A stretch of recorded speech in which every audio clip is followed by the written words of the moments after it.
दोस्तों सबसे पहले आप ये वीडियो देखिए, उसके बाद से बात करते हैं। करोड़पति बन गए मंदिर के चंदा लेके, जो कराई चल रहा है सिर्फ आस्था की बातें। यहाँ जलोगे तो महादेव तुम लोग सीधे चले जाओगे स्वर्ग में, हमको भी मरना होगा तो हम गोरखपुर जाकर दम तोड़ेंगे।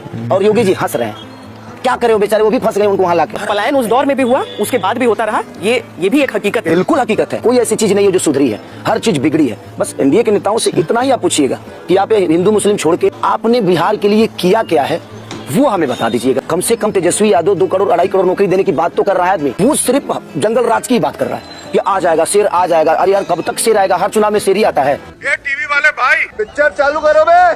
तो चलिए शुरू करते हैं। आप राम जी का नाम ले रहे हैं, आप पर सबसे ज्यादा प्रहार बीजेपी की तरफ से इसी कारण हुआ है कि आप धर्म का सम्मान नहीं करते। देख लो भाई, मतलब कुछ भी तो जो चिल्लाता है वही सनातनी होता है क्या? जुबान से सनातनी होना जरूरी थोड़ी है, दिल से सनातनी कितने हैं आप वो निर्भर करता है।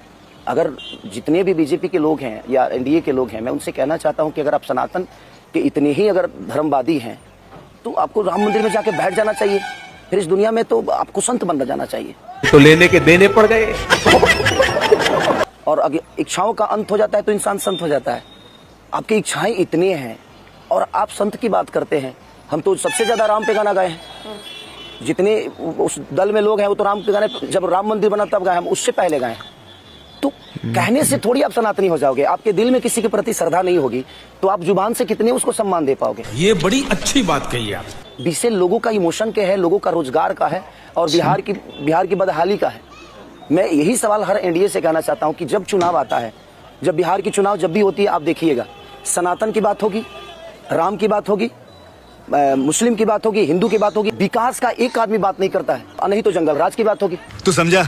हाँ। तो मैं आपसे एक ही सवाल करूंगा कि आप उनसे जरूर पूछिएगा कि आप मंदिर हटाइए, मंदिर बन गया, हम सनातनी है या नहीं ये विषय नहीं है। हमारे सनातन होने से हमारा घर नहीं चलता है, हमारा घर रोजी रोजगार से चलता है। हमारे बच्चे सनातन होकर अपना भविष्य तय नहीं कर पाएंगे। क्या बात कर रहे हो आप? उनको पहले शिक्षित बनाने के लिए तो उनको स्कूल दे दीजिए, अपने आप को सनातन हो जाएंगे। सनातन मंदिर में बैठकर और 2 शब्द बोलकर सनातन थोड़ी होता है। तो आप जरूर पूछिएगा उन लोगों से कि जंगल राज छोड़ के, मंदिर मस्जिद छोड़ के, हिंदू मुसलमान छोड़ के आपने बिहार को क्या दिया है, वो सिर्फ गिनती, अपना काम गिना दीजिए। वो चूना लगा दिया। मंदिर मस्जिद की चर्चा एक तरफ है, वो नहीं चुनावों के समय होनी चाहिए, लोगों के सरोकार की बात होनी चाहिए। लेकिन जंगल राज की बात क्यों ना हो? अच्छा ही बताइए, जंगल राज था, मैं थोड़ी देर के लिए मान लेता हूँ, लेकिन आपने कौन सा स्वर्ग बना दिया इसको? जंगल राज हमारे 20 साल का जो बच्चा है ना, उसके नजर में भी हमने जंगल राज डाल दिया, जिसको पता भी नहीं था कि जंगल राज क्या होता है। तो मेरे कहने के बाद अभी भी जंगली राज है। क्यों? हिपोक्रेसी की भी सीमा होती है। वो व्यक्ति दूसरा था, वो समय दूसरा था। अभी जो आपके सामने चुनाव लड़ रहा है वो आदमी दूसरा है, जिसको हम मुख्यमंत्री बनाना चाहते हैं। कोई जरूरी थोड़ी है कि एक आदमी अगर घर में कुछ गड़बड़ हुआ तो दूसरा आदमी भी गड़बड़ होगा, नहीं, हर आदमी की सोच अलग है।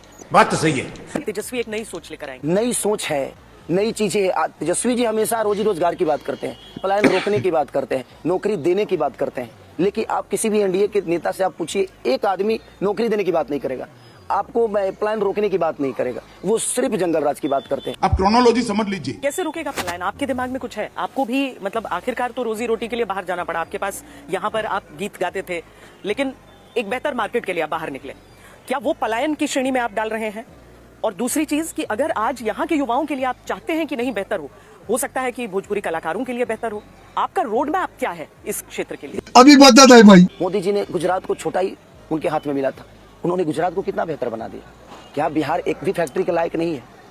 काश 20 साल में 15 साल में एक भी रोजी रोजगार वो दिए हो तो बता दीजिए। चूतिया बनाया तुमको। रोड बताएंगे, सुशासन बताएंगे, हो गया ना।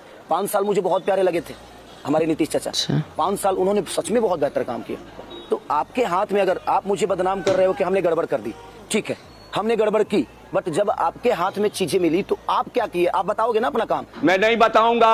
अभी मन में थोड़ा सा वो रहता है पसोपेश, लोग आपके रैलीज में बहुत आ रहे हैं, जनसभाओं में उमड़ पड़ रहे हैं, आपको छूने के लिए सब आतुर दिख रहे हैं यहाँ पे। जली ना, तेरी भी जली ना। बहुत चर्चाएं सोशल मीडिया पर कुछ वीडियोस को लेकर हो रही हैं, जिसमें आप लड़कियों को लेकर टिप्पणी करते हैं, आपके गानों को लेकर हो रही हैं, और जो बयान आपने दे दिए हैं स्टेज पे उसके साथ आगे बढ़ रहा है, तो आपको जनता के प्रति उसको लेकर कोई स्पष्टीकरण देना चाहिए। ये भगवान, अब उनको मुझे घेरने के लिए उनके पास शब्द नहीं है कि हाँ खेसारी को घेरा कैसे जाए। तो भाई मैंने क्या बोला कि जैसे लालू जी को आज तक के लोग याद रखे हैं, उसी तरह मेरे गाने को याद रख के मुझे घेर रहे हैं। बट मुझे लगता है विकास अलग चीज हो गई और मेरे गाने अलग चीज हो गए। क्या बात है सर। और पलायन उस दौर में भी हुआ, उसके बाद भी होता रहा, ये भी एक हकीकत है। बिल्कुल हकीकत है। हाँ ये कर लो पहले। और ये प्रॉब्लम है, हर चीज को लेके प्रॉब्लम है। कोई ऐसी चीज नहीं है जो सुधरी है, हर चीज बिगड़ी है। बस एनडीए के नेताओं से इतना ही आप पूछिएगा कि आप हिंदू मुस्लिम छोड़ के, मंदिर मस्जिद छोड़ के, हिंदुस्तान पाकिस्तान छोड़ के आपने बिहार के लिए किया क्या है, वो हमें बता दीजिए। जनता को आप मूर्ख समझना बंद कर दीजिए। कम से कम तेजस्वी यादव 2 करोड़ 2.5 करोड़ नौकरी देने की बात तो कर रहा है आदमी। कुछ नहीं देंगे, करोड़ दे देंगे ना, 50 लाख दे देंगे ना। ये 20 साल के कार्यकाल में मात्र 18 लाख नौकरी दिए होंगे। प्यारी समझ गई। 18 से 20 लाख इन्होंने नौकरी दिया मात्र 20 साल के कार्यकाल में। अब सोचिए, तो मैं यही कह रहा हूँ, पलायन रोकने की बात तो कर रहे हैं ना। एनडीए के नेता तो एक भी आदमी पलायन रोकने की बात नहीं कर रहा है, वो सिर्फ जंगल राज की बात कर रहा है कि आ जाएगा शेर, आ जाएगा। अरे यार कब तक शेर आएगा? हर चुनाव में शेर ही आता है, हर चुनाव में शेर आ जाता है। कोई एम्बुलेंस बुलाओ। रवि भैया का अलग फंडा है भाई, वो अलग चिल्ला रहे हैं। जीते जी तो जिंदगी को नरक बना दिए हैं ये लोग, हम मरने के बाद के लिए स्वर्ग गोरखपुर में बना के बैठे हुए।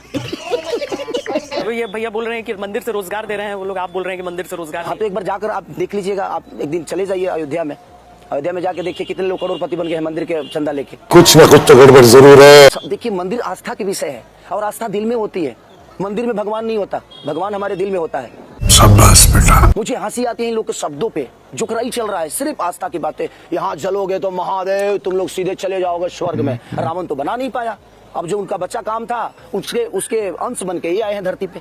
तो इसकी मूर्ति बननी चाहिए।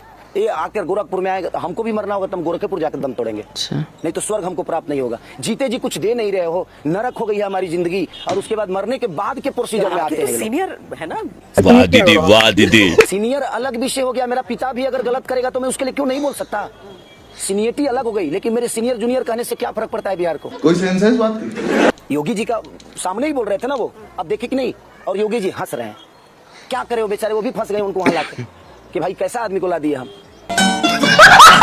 कौन सा शमशान वाले का बोल? शमशान घाट पे नहीं बोले कि महादेव जब तुम लोग यहाँ जलोगे तो एकदम डायरेक्ट स्वर्ग प्राप्त होगा, हर हर महादेव करके जलना। मरा हुआ आदमी हर हर महादेव कैसे कहेगा भाई? मैं क्या बताऊं? ये कौन सा एक्टिंग चल रहा है? ये राजनीति में भी एक्टिंग करते हैं लोग। अब वहां पे जलने जाएंगे हम नहीं, मर जाने के बाद की प्रोसीजर होती है एनडीए की। मरने के बाद आपको स्वर्ग देंगे, जीते जी आपको नरक में ही ढलेंगे कि चले जाओ नरक में जाओ और तुम जितना पाप करना है करो। गजब बेइज्जती है। एक एनडीए के नेता कोई मंत्री हैं, उनसे एक पत्रकार पूछ रहे थे कि सर सरकारी स्कूल का व्यवस्था क्या है? तो बहुत बढ़िया, बहुत बढ़िया। तो आपके नाती पोता कहाँ पढ़ते हैं? तो बोलते हैं पढ़ते हैं, पढ़ रहे हैं। तो कहाँ, कौन से सरकारी स्कूल में? नाम बता दी। अभी नाम तो पता नहीं है, बनवाया है ये नहीं है तो नाम कहाँ से पता चलेगा? और अभी तो रुको। और वो सरकारी में पढ़ेंगे तब ना। अब सोचिए कि अपने पोता पोती का इनको पता नहीं है जो कौन से सरकारी स्कूल में पढ़ रहे हैं। तो जब ये अपने बच्चों के लिए बेहतर स्कूल नहीं दे पाए, कॉलेज नहीं दे पाए, तो हमारे बच्चों के लिए दे पाएंगे? नहीं। अपनी इलाज एम्स में कराते हैं, अमेरिका कराते हैं, तो ये जब अपने लिए अस्पताल नहीं बनवा पाए तो क्या हमारे बच्चों के लिए अस्पताल बनवाएंगे?